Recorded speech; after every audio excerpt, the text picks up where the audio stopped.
Thank you, Anthony. Your wife's involvement with golf as well was great, because all this time together on the golf course, she managed to get her handicap down quite low as well. That's right. When we went to Singapore in 1970, Colleen, she didn't play golf, but we had 3 kids, and then when we arrived up in Singapore, we were lucky. We had RMAs that looked after the kids.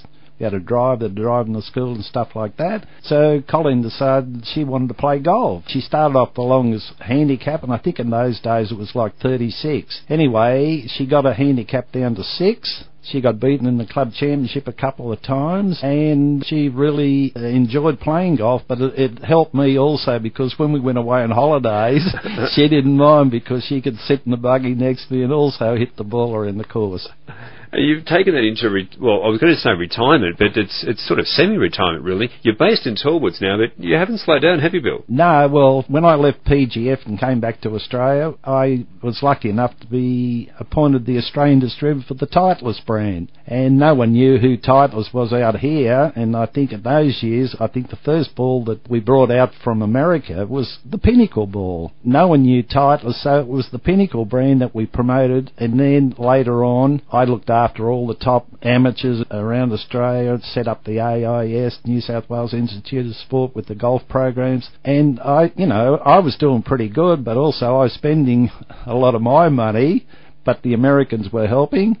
But it enabled me to meet the Tiger Woods and the Greg Normans and the Kel Nagels of the world and the Peter Thompsons, 2 of the nicest guys, that I've run into in golf. Kel Nagel is number 1, and Peter Senior is a very close second, but there's a lot of nice guys out there. Peter Senior is one of these amazing people. He's, 50-something now? He's just turned 50, would you believe? I don't want to get too close there and say he's quite a senior yet, but he's still competing against the big fellas, and he's doing quite well. Yes, I think he's going to play in Europe this year, but also he's going to go to America to try and get his seniors card. Pete's a bit of a character. The Great White Shark arrived in Melbourne one day with his private plane and everything. Anyway, Pete came up to me and said, "Hey, boss, should I park my 747 next door to the Sharks?" Because over the years, Pete's accumulated a lot of money. But Peter owns a 747, but he leases it out. And it was no joke. I didn't realise, but it was 100% right. But he's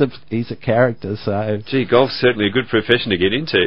And as a result, you've bought your dream home in Tallwoods. How often do you play golf nowadays? Oh, I'm lucky to play twice a week. I play in the Tuncurry a bit too. I've got a couple of good mates that I play with there. They try to help me with my swing. I'm a little bit short these days. I have a lot of fun. These guys play at handicap 3 or 4. One of the guys plays in the Australian senior team, Tony Kennings, and it's good. And mate, he can rip it about 50 metres past me. He's age 61, I think Tony is now. But I'm playing with Tony and Ian Smith, the barber from Foster, at Tuncurry, and they'll check out my action. But also, I have them testing the golf balls as well, so I get a first-hand look and I get a feel what's happening with golf balls. And after being with Titleist for 20 years, well, I know all about the stuff. And also my son Wayne, he's in charge of all the technical stuff, so any difficult questions come along, I just refer it all to Wayne. Well, tell us about your son and your involvement with the Vision golf balls, because this is your pet baby, and I know where you were advertising them just before Father's Day, and a lot of men were very happy to get their Vision golf ball package. And so just tell us about them. 2000 Olympic Games year, I turned 60, and the Americans said to me, "Boz, we don't deal with people over 60 years of age, so I think we better come in and open up our own Australian company." And they said, "No golden handshake, you've had it for 20 years, we hope you've made enough money." Anyway, I did pretty good. And I said to my son Wayne, there must be someone else in the world can make golf balls as good as Titleist. So anyway, after about 2 years of me tripping around the world, I found a Korean company called Phantom Golf. Then they've been in business since 1973, and then I found out who they were making golf balls for. Firstly, I invited myself to their factory because I said I'd have to look at your factory before I can ask you to make golf balls for me. Anyway, they said, "Yeah, do whatever you want to do." So I've been up there about 6 times now, good people to work with, and that's why we've come out with this new range of balls. And quite honestly, they're as good as anything in the world. And also, you're not paying those big bucks that these international companies are charging. And I'm trying to help the Mr. Average Australian with a good problem, and I'm so confident I've got a 100% money back guarantee. So if you don't like it, we'll give you your money back. That's how confident I am. Well, it's a pretty good deal. You're based locally, which is fantastic as well. Still love your golf. It's good to see. Got any tips for aspiring golfers out there? Well, after watching the TV, you've got to have a good short game. Everyone, watch Tiger Woods. At times, he can hit it 100 metres offline. Most of the time, he gets a pretty damn good lie, but it was back in the early days.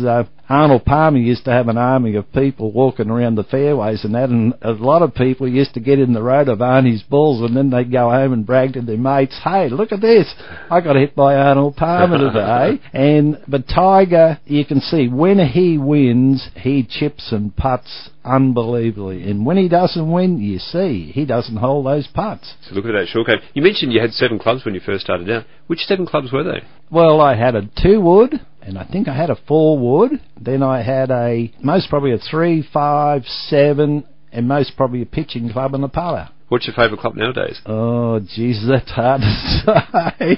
Mate, I battle a little bit. I'm 68 years of age now, but I'm off a handicap of 9. Occasionally I can sneak it around in par figures, but everything's got to go right. But hey, it's when I have a good putting day. So most probably my putter's the best part of my game. There you go. Make sure you get that short game fixed. Bill, thanks very much for your time on 2RE. Okay, thank you, Anthony.